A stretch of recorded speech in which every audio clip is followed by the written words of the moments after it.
이놈은 말년에 혼자 된다. 무당 할머니는 그 말을 아무렇지도 않게 했습니다. 밥 먹다가 숟가락을 내려놓듯 그렇게 툭 내뱉었습니다. 그리고 한 박자 쉬었다가 더 낮고 단단한 목소리로 박아 넣었습니다. 곁에 두려 할수록 더 빨리 떠나. 그게 전부였습니다. 설명도 없었고 위로도 없었습니다. 향 연기가 방 안을 가득 채우고 있었고 밖에서는 어머니가 기다리고 있었고 나는 16살이었습니다. 그 말이 무슨 뜻인지 그때는 몰랐습니다. 알게 되기까지 50년이 걸렸습니다. 나는 이만복입니다. 1950년 전남 보성에서 태어났습니다. 차밭 사이로 안개가 내려앉던 마을, 아침마다 어머니가 된장국을 끓이던 흙집, 그리고 16살 가을에 무당 할머니 방에서 들은 한 문장, 그것이 내 인생의 시작이었습니다. 나는 그 예언을 거슬렀습니다. 알면서도 사랑했고, 알면서도 손을 잡았고, 알면서도 놓지 않았습니다. 그래서 예언은 이루어졌습니다. 나는 지금 혼자입니다. 74세 봄, 아내 정옥이 떠난 지 12해가 지났습니다. 그런데 이상한 것이 있습니다. 나는 후회하지 않습니다. 단 한 번도 왜 그런지 지금부터 천천히 말씀드리겠습니다. 이 이야기는 유튜브 채널 황혼인연 오디오북에서 전해드립니다. 황혼인연 오디오북은 인생의 후반을 걷고 계신 분들을 위한 채널입니다. 사랑, 이별, 운명, 그리고 살아낸 세월, 그 이야기들을 조용히 귀로 들으실 수 있도록 만들어가고 있습니다. 아직 구독하지 않으셨다면 지금 구독 버튼을 눌러주세요. 그럼 이만복의 이야기 속으로 함께 들어가 보겠습니다. 보성에는 안개가 많습니다. 아침이면 차밭 위로 안개가 내려앉아 세상을 지웁니다. 산도 지워지고 길도 지워지고 우리 집 처마 끝도 흐릿해집니다. 어린 시절 나는 그 안개 속에서 학교를 다녔습니다.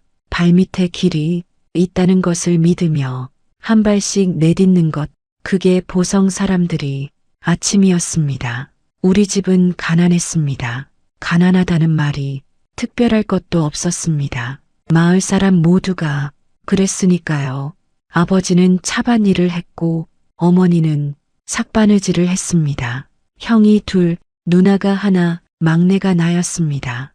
방 2칸짜리 흙집에 6 식구가 살았습니다. 좁았지만 따뜻했고 없었지만 시끄러웠습니다. 저녁이면 아버지가 막걸리 한 사발 걸치고 콧노래를 흥얼거렸고 어머니는 그 옆에서 바느질을 하며 혀를 찼습니다. 그게 우리 집의 평화였습니다. 내가 16살이던 해 가을이었습니다. 1966년 국화꽃 피던 시절이었습니다. 어머니가 아침부터 분주했습니다. 무명 치마를 꺼내 입고 보자기에 뭔가를 쌌습니다. 나중에 보니 쌀이었습니다. 한 대쯤 됐을 겁니다. 어머니는 나를 불렀습니다. 따라와라. 그게 전부였습니다. 어디 가냐고 물었더니 대답이 없었습니다. 마을 어귀에서 산길로 접어들었습니다. 20분쯤 걸었을까요? 소나무 2그루 사이로 난 좁은 길 끝에 작은 집이 한 채 있었습니다. 지붕이 낮고 마당에는 풀이 무성했습니다. 처마 밑에 붉은 천이 묶여 있었습니다. 어린 나도 그게 무슨 집인지 알았습니다. 어머니는 마당에서 기다리라고 했습니다. 먼저 들어갔다 나오더니 들어가라고 했습니다. 혼자요? 어머니는 고개를 끄덕였습니다. 방 안은 어두웠습니다. 향 연기가 가득했고 구석에 촛불이 하나 켜져 있었습니다. 방석 위에 할머니 한 분이 앉아 있었습니다. 머리는 하얗고 눈은 작았습니다. 주름이 깊어서 눈이 어디 있는지 잘 보이지 않았습니다. 그런데 나를 보는 순간 그 눈이 또렷해졌습니다. 앉아라. 나는 앉았습니다. 할머니는 내 손을 잡더니 오래 들여다봤습니다. 아무 말도 하지 않았습니다. 향 연기가 눈을 따갑게 했지만 나는 눈을 비비지 못했습니다. 얼마나 지났을까요? 할머니가 손을 놓았습니다. 그리고 말했습니다. 이놈은 말년에 혼자 된다. 한 박자 쉬었습니다. 곁에 두려 할수록 더 빨리 떠나. 나는 그 말을 이해하지 못했습니다. 말년이 뭔지도 몰랐습니다. 16살짜리에게 말년은 다른 나라 말이었습니다. 그냥 어른들이 하는 무서운 소리쯤으로 들었습니다. 방을 나오면서 잊어버리려 했습니다. 그런데 이상했습니다. 잊히지가 않았습니다. 길을 내려오는 내내 그 말이 귓속에서 맴돌았습니다. 어머니는 아무것도 묻지 않았습니다. 나도 아무 말 하지 않았습니다. 집에 돌아와 저녁밥을 먹었고 다음날 학교를 갔습니다. 그냥 평범한 하루가 이어졌습니다. 하지만 그날 이후 뭔가가 달라진 것 같았습니다. 설명할 수 없는 방식으로. 그로부터 2해 뒤 나는 군에 입대했습니다. 1968년 봄이었습니다. 버스를 타고 광주로 나가던 날 어머니는 울지 않았습니다. 그냥 밥 많이 먹으라고 했습니다. 아버지는 악수를 청했습니다. 생전 처음 아버지와 악수를 했습니다. 손이 거칠고 넓었습니다. 그 손의 감촉이 아직도 기억납니다. 군대는 강원도였습니다. 보성과는 전혀 다른 땅이었습니다. 안개 대신 눈이 있었고 차밭 대신 침엽수, 숲이 있었습니다. 겨울엔 영하 20도까지 내려갔습니다. 첫 겨울에 나는 손발이 얼어 터졌습니다.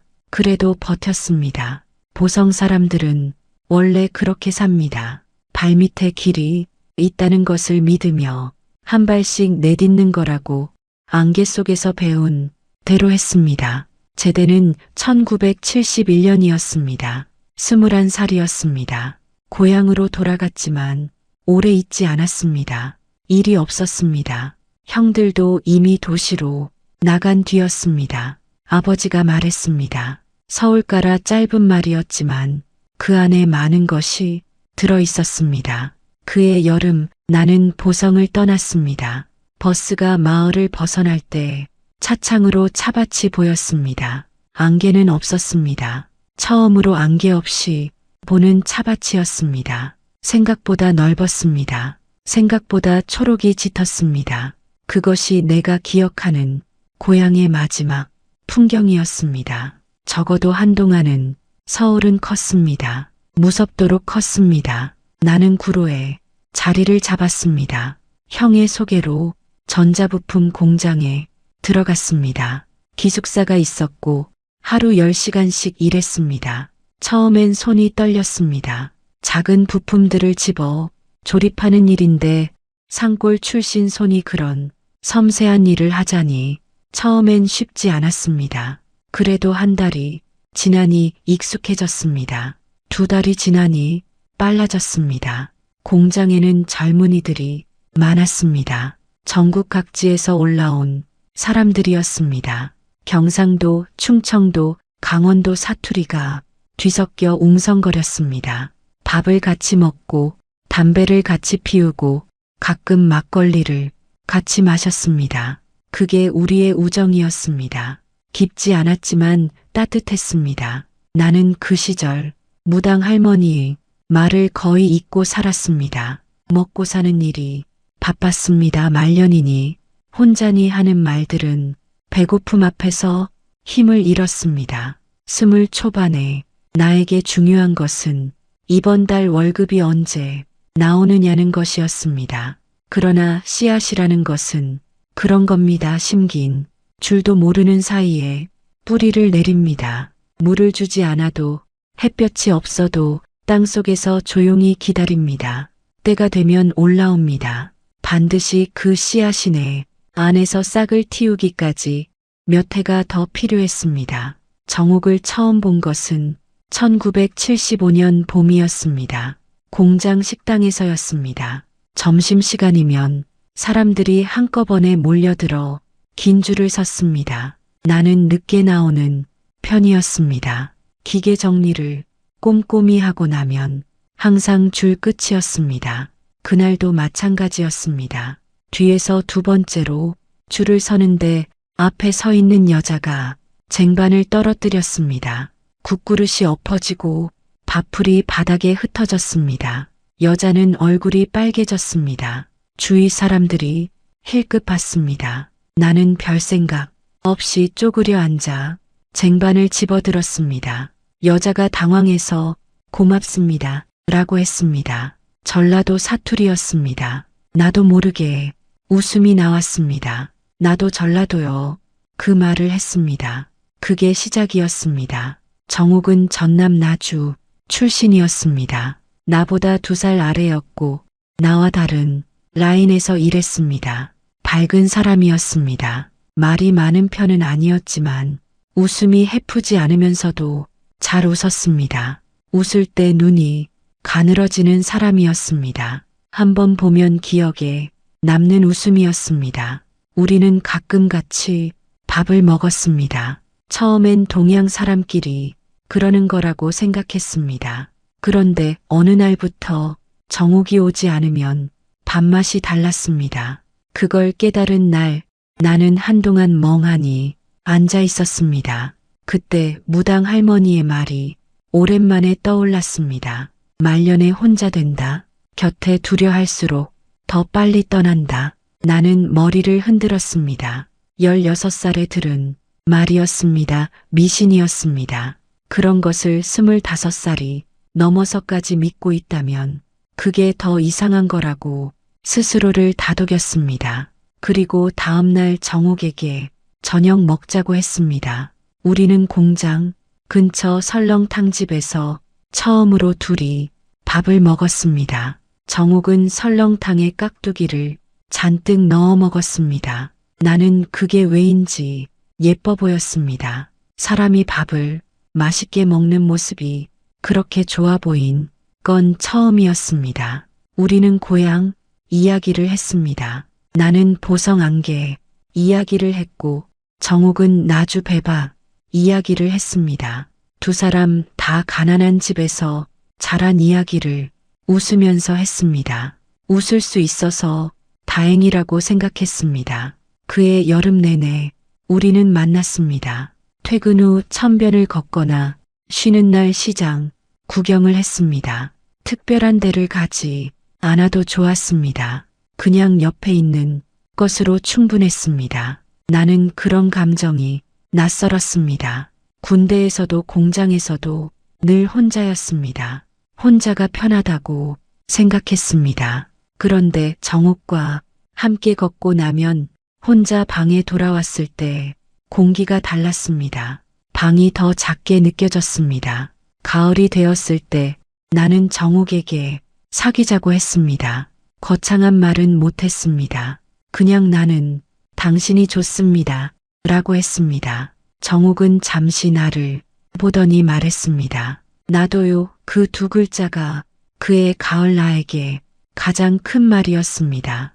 연애는 2회를 했습니다. 그 사이에 나는 철물점 일을 배우기 시작했습니다.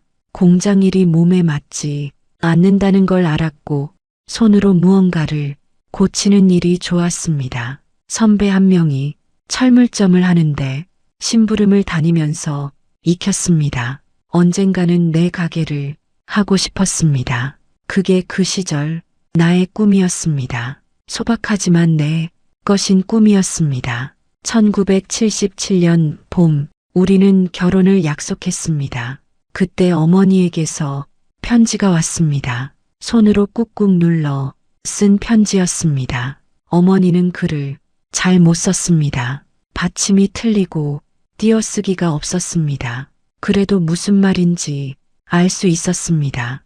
편지 끝에 이런 말이 있었습니다. 결혼 전에 점 한번 보여라. 내 사주가 마음에 걸린다. 나는 그 편지를 읽고 오래 앉아 있었습니다. 어머니는 그때 그 무당 할머니의 말을 아직도 기억하고 있었던 겁니다. 어쩌면 나보다 더 선명하게 그 주 일요일 나는 종로에 있는 사주 보는 곳을 찾아갔습니다. 혼자 갔습니다. 정옥에게는 말하지 않았습니다. 늙은 역술인이 내 사주를 보더니 고개를 끄덕이다가 멈췄습니다. 한참을 들여다봤습니다. 그리고 조심스럽게 말했습니다. 배우자 보기 박한 편입니다. 말년에 고독한 상이 있어요. 다른 말도 했지만 귀에 들어오지 않았습니다. 나는 돈을 내고 나왔습니다. 거리는 환했고 사람들은 분주했습니다. 봄볕이 따뜻했습니다. 나는 그 자리에 한동안 서 있었습니다. 두 사람이 같은 말을 했습니다. 10년 사이를 두고 한 명은 보성 산골의 무당 할머니였고 한 명은 종로의 역술인이었습니다. 다른 사람이 다른 방식으로 같은 결론에 닿았습니다. 그때 내 안에서 무언가가 결정되었습니다. 두려움이 아니었습니다. 오히려 이상하게도 차분했습니다. 나는 그날 조용히 결심했습니다. 상관없다. 말년이 혼자라면 혼자인 거다. 지금 이 사람이 좋다. 지금 이 사람 곁에 있고 싶다. 50년 뒤 혼자가 된다고 해서 지금 이 사람이 손을 놓는 것은 나는 할 수 없다. 그해 가을 우리는 결혼식을 올렸습니다.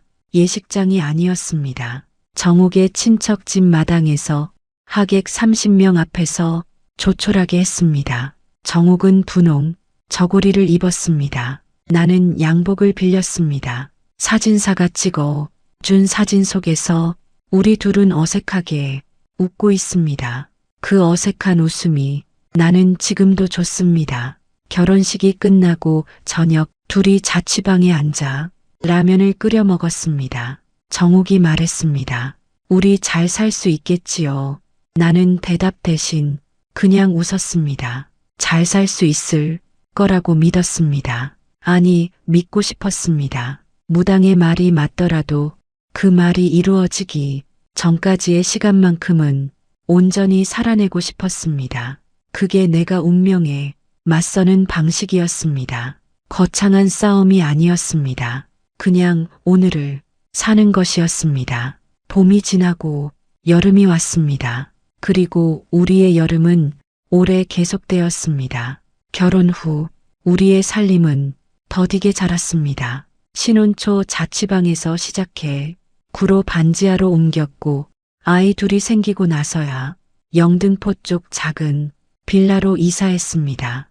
큰아이 민준이가 1979년생이고 둘째 민서가 1982년생이었습니다. 아이들이 생기니 세상이 달라졌습니다. 무거워지면서 동시에 단단해지는 느낌이었습니다. 책임이라는 것이 등을 눌렀지만 그 무게가 싫지 않았습니다. 나는 1983년에 철물점을 열었습니다. 영등포 골목 안쪽 작은 점포였습니다. 권리금도 없는 자리였지만 내 이름으로 낸 가게였습니다. 간판에 이름을 쓸 때 손이 떨렸습니다. 만복 철물 단 3글자였는데 그날 저녁 정옥과 나는 소주를 한 병 마셨습니다. 정옥이 말했습니다. 당신 이름이 가게 이름이 됐네요. 잘 됐지요. 나는 그 말이 좋았습니다. 가게는 천천히 자리를 잡았습니다. 부자가 되는 장사는 아니었지만 굶지 않는 장사였습니다.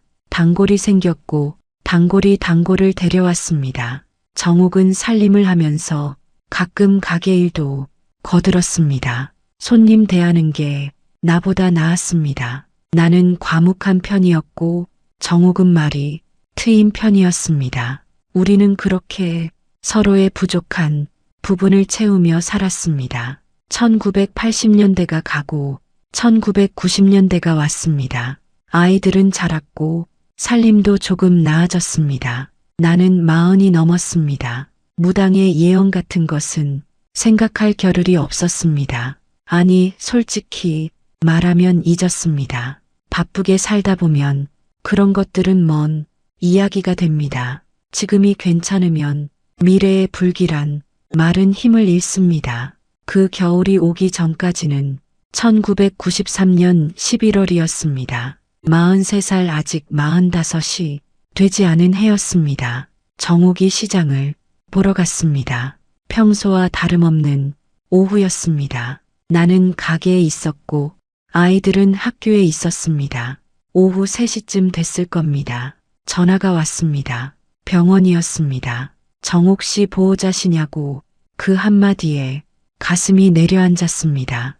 횡단보도였습니다. 신호를 건너다가 우회전하는 트럭에 치였습니다. 정옥은 그 자리에서 의식을 잃었습니다. 나는 가게 문을 잠그지도 않고 뛰었습니다.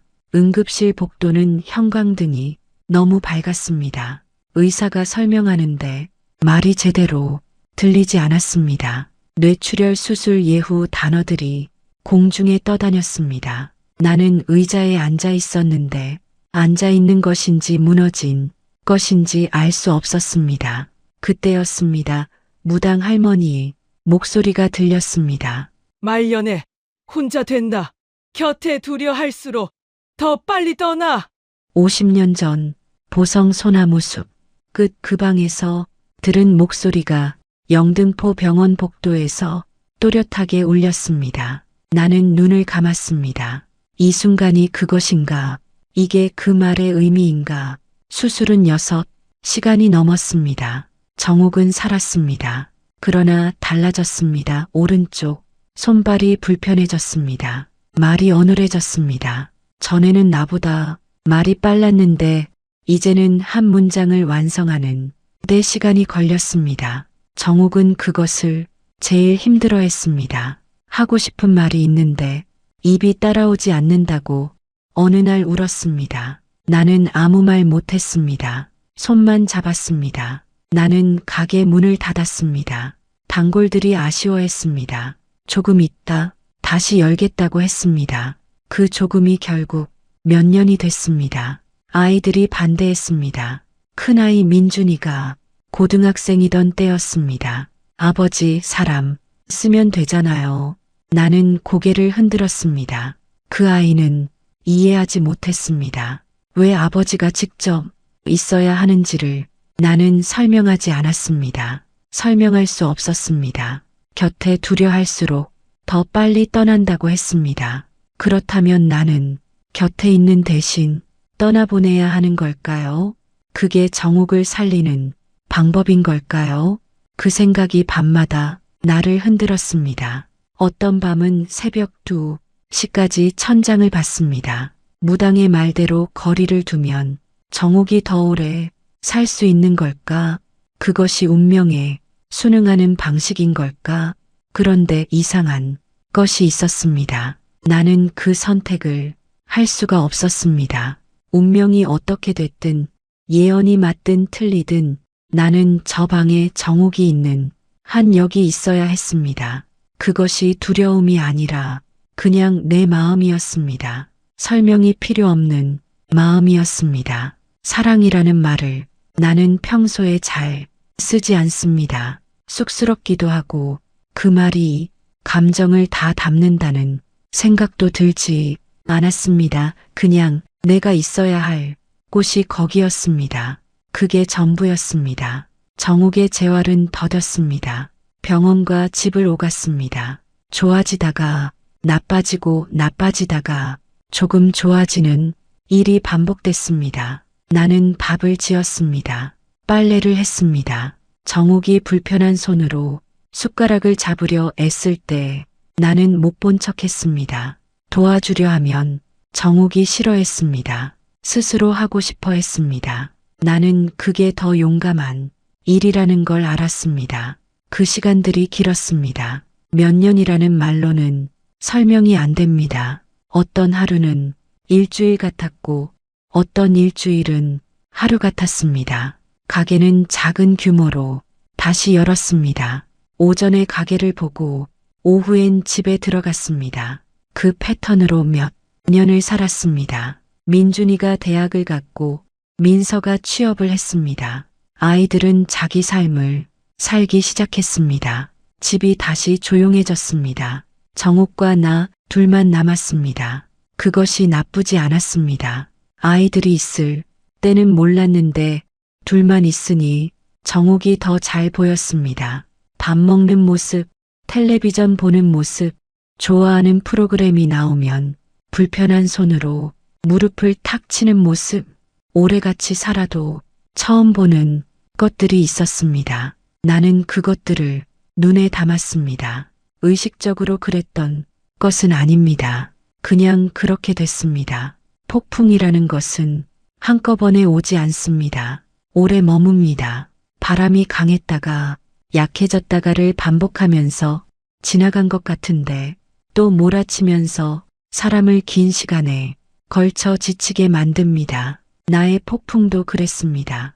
단번에 모든 것을 쓸어간 것이 아니었습니다. 천천히 조금씩 나를 깎아냈습니다. 그러나 이상하게도 그 폭풍 속에서 나는 무너지지 않았습니다. 정옥이 있었기 때문입니다. 쓰러진 사람이 오히려 나를 붙잡고 있었습니다. 나는 그것을 한참이 지나서야 알았습니다. 사람이 버틴다는 것은 거창한 일이 아닙니다. 아침에 눈을 뜨는 것입니다.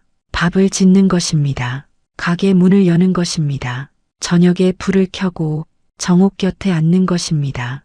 그것을 하루하루 반복하는 것입니다. 특별한 용기가 필요한 게 아닙니다. 그냥 오늘을 사는 것입니다. 나는 그렇게 버텼습니다. 사고가 난 지 몇 해가 지나면서 정옥의 상태는 조금씩 안정됐습니다. 완전히 나은 것은 아니었습니다. 오른손은 여전히 불편했고 긴 말을 하면 혀가 꼬였습니다. 그러나 밥은 스스로 먹을 수 있었고 천천히 걸을 수 있었습니다. 동네 마트까지는 혼자 다녀올 수 있었습니다. 정옥은 그것을 작은 승리처럼 여겼습니다. 마트에서 돌아올 때마다 비닐봉지를 들고 현관에 들어서며 말했습니다. 다녀왔어요. 그 말이 나에게는 매번 크게 들렸습니다. 가게도 조금씩 자리를 잡아갔습니다. 한동안 뜸했던 단골들이 하나둘 돌아왔습니다. 오래된 단골 중에 박씨 아저씨라는 분이 있었습니다. 건설 일을 하는 사람이었는데 내가 가게를 닫았을 때도 가끔 들러 안부를 물었던 분이었습니다. 그분이 어느 날 말했습니다. 만복씨, 당신 복 받을 거요. 나는 쑥스러워서 웃고 말았습니다. 복이라는 말이 내 이름에 있는데 영 실감이 없었습니다. 2000년대가 됐습니다. 민준이가 결혼을 했습니다. 며느리는 서울 사람이었고 야무진 사람이었습니다. 손자가 생겼습니다. 정옥은 손자를 보는 날이면 눈이 달라졌습니다. 불편한 손으로 손자를 안으려고 애쓰는 모습이 짠했습니다. 나는 그날 밤 혼자 소주를 한 잔 마셨습니다. 기쁜 건지 슬픈 건지 알 수 없는 감정이었습니다. 민서는 결혼을 늦게 했습니다. 30 중반에 결혼하더니 부산으로 내려갔습니다. 멀어졌습니다. 명절에 올라오는 것이 점점 뜸해졌습니다. 그게 섭섭하지 않다면 거짓말이었습니다. 그러나 자식이 자기 삶을 사는 것이 맞는 일이었습니다. 섭섭한 마음은 속으로만 했습니다. 정옥과 나는 다시 둘이 됐습니다. 영등포 빌라에서 20년 넘게 산 집이었습니다. 벽에 얼룩이 생겼고 장판이 낡았습니다. 고치면 됐지만 굳이 고치지 않았습니다. 그 얼룩들이 우리가 살아온 흔적 같아서 지우기가 싫었습니다. 정옥도 같은 마음이었는지 한 번도 도배하자는 말을 하지 않았습니다. 저녁이면 우리는 텔레비전을 봤습니다. 정옥은 드라마를 좋아했고 나는 뉴스를 봤습니다. 채널 싸움을 했습니다. 나는 항상 졌습니다. 지고 나서 정옥 옆에 앉아 드라마를 같이 봤습니다. 내용은 하나도 몰랐지만 정옥이 이 사람이 나쁜 사람이에요. 저 사람이 사실은 친아들이에요. 설명해 주는 걸 들으며 앉아 있었습니다. 그 시간이 좋았습니다. 지금 생각해보면 그 시간들이 내 인생에서 가장 온전했습니다. 무엇이 부족하지 않아서가 아닙니다. 오히려 많은 것이 부족했습니다. 돈도 넉넉하지 않았고 몸도 성치 않은 사람과 사는 집이었습니다. 그런데도 온전하다고 느낀 것은 내가 있어야 할 곳에 있었기 때문인 것 같습니다. 그게 뭔지 그때는 몰랐습니다. 지금은 압니다. 정옥이 달라진 것을 느낀 건 2008년 무렵이었습니다. 밥을 먹다가 멍해지는 일이 생겼습니다. 내가 말을 거는데 대답이 없었습니다. 잠깐인가 싶었는데 그게 점점 길어졌습니다. 병원에 갔습니다.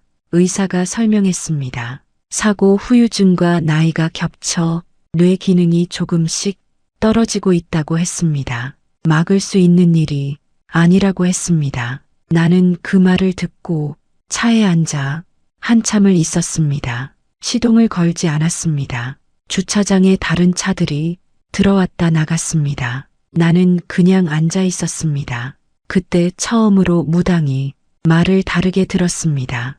곁에 두려 할수록 더 빨리 떠난다. 그 말이 저주가 아닐 수도 있겠다는 생각이 들었습니다. 어쩌면 그것은 경고가 아니라 그냥 사실이었는지도 모릅니다. 사람은 누구나 떠납니다. 곁에 두려는 마음이 강할수록 남겨지는 사람의 빈자리가 크게 느껴질 뿐입니다. 무당 할머니는 그걸 말한 것인지도 모른다는 생각이 환갑이 가까운 나이에 처음으로 들었습니다. 나는 가게를 접기로 했습니다. 25년을 한가게였습니다. 마지막 날 간판을 내리면서 이상하게 눈물이 나지 않았습니다. 슬프지 않아서가 아니었습니다. 이미 중요한 것이 다른 곳에 있었기 때문이었습니다. 그 뒤로 나는 온전히 정옥 곁에 있었습니다. 좋은 날은 같이 공원을 걸었습니다. 정옥의 걸음이 느렸습니다. 나도 맞춰 천천히 걸었습니다. 벚꽃이 피면 나무 아래 오래 서 있었습니다. 정옥은 꽃을 좋아했습니다. 꽃 앞에서는 말수가 적어도 표정이 환해졌습니다. 나는 그 표정을 보는 게 좋았습니다. 나쁜 날은 그냥 방에 같이 있었습니다. 말이 없어도 괜찮았습니다. 오래 같이 산 사람들은 침묵이 어색하지 않습니다. 그냥 같은 공기를 마시는 것으로 충분한 때가 있습니다. 우리는 그런 나이가 됐습니다. 민준이가 한 번은 물었습니다. 아버지는 안 힘드세요? 나는 잠깐 생각하다가 말했습니다. 힘든 게 뭔지 잊어버렸다. 민준이는 그 말을 이해하지 못하는 눈치였습니다. 이해 못해도 됩니다. 살아봐야 아는 말이 있습니다. 뿌리라는 것은 보이지 않습니다. 땅 위로 올라오지 않습니다. 그러나 나무가 흔들리지 않는 것은 뿌리 때문입니다. 나와 정옥의 그 시간들이 그랬습니다. 화려하지 않았습니다. 남들 눈에 띄지도 않았습니다. 그러나 그것이 내 인생의 뿌리였습니다. 그것이 있었기 때문에 나는 나중에 혼자가 되어서도 쓰러지지 않을 수 있었습니다. 그것을 나는 정옥이 떠나고 나서야 알았습니다. 정옥이 떠난 것은 2012년 1월이었습니다. 새벽이었습니다. 나는 옆에 있었습니다. 병원 침대 옆 보호자 의자에서 졸다가 눈을 떴는데 정옥의 숨소리가 들리지 않았습니다. 처음엔 내가 잘못 들은 줄 알았습니다. 귀를 기울였습니다. 조용했습니다. 창밖에 가로등 불빛이 들어오고 있었습니다. 병실은 고요했습니다. 나는 한동안 정옥의 손을 잡고 있었습니다. 간호사를 부르러 가야 한다는 걸 알았습니다. 그런데 발이 떨어지지 않았습니다. 조금만 더 이렇게 있자 그 생각이었습니다. 얼마나 그랬을까요? 복도에서 발소리가 들렸고 간호사가 들어왔습니다. 그 다음 일은 빠르게 지나갔습니다. 아이들에게 전화를 했습니다. 민준이가 먼저 왔고 민서가 새벽 기차를 타고 올라왔습니다. 우리는 복도에 나란히 앉았습니다. 아무도 말을 하지 않았습니다. 민서가 내 손을 잡았습니다. 나는 울지 않았습니다. 눈물이 없는 것이 아니었습니다. 울 수가 없었습니다. 아직 실감이 나지 않아서였습니다. 실감은 집에 돌아왔을 때 났습니다. 현관문을 열었습니다. 불을 켰습니다. 방이 그대로였습니다. 정욱이 쓰던 컵이 싱크대에 있었습니다. 정욱이 보던 드라마 안내지가 탁자 위에 있었습니다. 정욱의 슬리퍼가 현관에 나란히 놓여 있었습니다. 아무것도 치우지 않았는데 정욱이 없었습니다. 있어야 할 것들은 다 있는데 가장 있어야 할 사람이 없었습니다. 그날 밤 나는 처음으로 울었습니다. 소리를 내지 않으려 했습니다. 그런데 소리가 났습니다. 내가 내는 소리인데 낯설었습니다. 나이 62에 처음 듣는 내 울음소리였습니다. 장례를 치렀습니다. 사람들이 왔다 갔습니다. 위로의 말을 들었습니다. 고개를 끄덕였습니다. 끝났습니다. 일상이 돌아왔습니다. 아니, 돌아온 것이 아니었습니다. 새로운 일상이 시작됐습니다. 정욱이 없는 일상이 그 첫 해가 제일 길었습니다. 아침에 일어나면 밥을 2그릇 차리려다 멈추는 일이 있었습니다. 텔레비전을 켜면 드라마 채널로 먼저 돌아갔습니다. 마트에 가면 정욱이 좋아하던 두부를 집어들었다가 다시 내려놓았습니다. 몸이 기억하고 있었습니다. 머리는 알고 있는데 몸이 따라오지 못했습니다. 무당의 예언은 이루어졌습니다. 이만복은 말년에 혼자 됩니다. 맞았습니다. 정확히 맞았습니다. 16살에 그 말을 들은 지 50년 만에 예언은 완성됐습니다. 그런데 이상했습니다. 분하지 않았습니다. 운명을 거슬렀으니 벌을 받은 것이라는 생각이 들지 않았습니다. 오히려 반대였습니다. 나는 운명을 거슬렀기 때문에 정욱과 35년을 살았습니다. 예언이 두려워 돌아섰다면 그 35년이 없었을 것입니다. 설렁탕집에서 깍두기를 잔뜩 넣어 먹던 그 여자도 없었을 것입니다. 구로 자취방에서 라면을 끓여 먹던 신혼 첫날 밤도 없었을 것입니다. 불편한 손으로 손자를 안으려 애쓰던 그 모습도 벚꽃 아래서 환해지던 그 표정도 없었을 것입니다. 예언은 맞았습니다. 그러나 혼자 된다는 말이 혼자로 끝난다는 말이 아니었습니다. 혼자가 되기 전까지 시간이 있었습니다. 무당 할머니는 그 시간을 말하지 않았습니다. 어쩌면 그 시간은 내가 만드는 것이었기 때문에 말할 수 없었던 것인지도 모릅니다. 예언이 가리킨 것은 결말이었지만 그 결말에 이르기까지 이야기는 내 것이었습니다. 이른이 되던 해봄 나는 보성에 내려갔습니다. 50년 만이었습니다. 많이 달라진 것도 있고 이상하게 그대로인 것도 있었습니다. 차밭은 여전히 넓었습니다. 안개도 여전히 아침에 내려앉았습니다. 나는 잠시 그 안개 속에 서 있었습니다. 발밑에 길이 있다는 것을 믿으며 한 발씩 내딛는 것. 어릴 때 그렇게 배웠습니다. 그 방식으로 살아온 것 같았습니다. 무당 할머니가 살던 집을 찾아갔습니다. 소나무 2그루 사이로 난 그 길은 아직 있었습니다.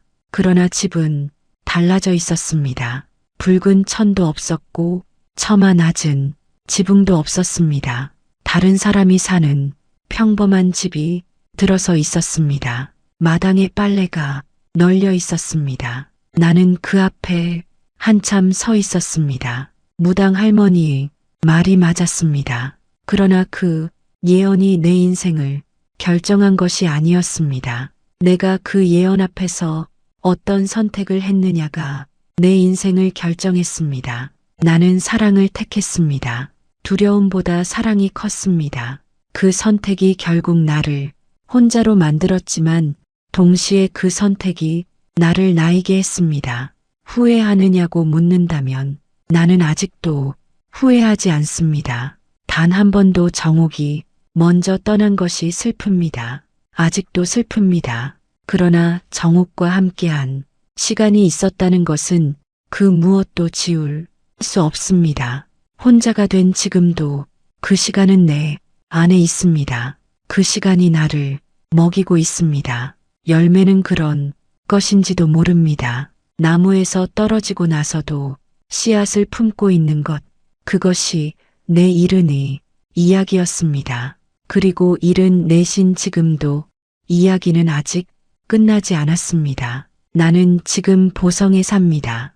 74세 서울을 정리하고 내려왔습니다. 아이들이 말렸습니다. 거기서 혼자 어떻게 사시려고요? 나는 웃었습니다. 원래 혼자였다. 그 말을 했습니다. 아이들은 이해하지 못했습니다.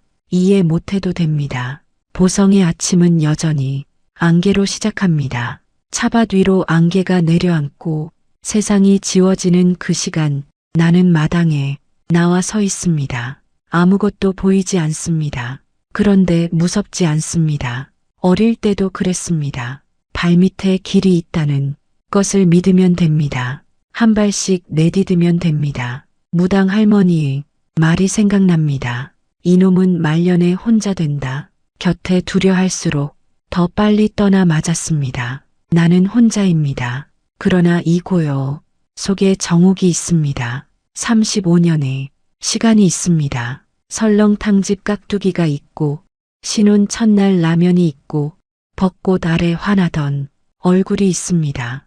혼자라는 말이 텅 비었다는 말이 아니라는 것을 74시 되어서야 압니다.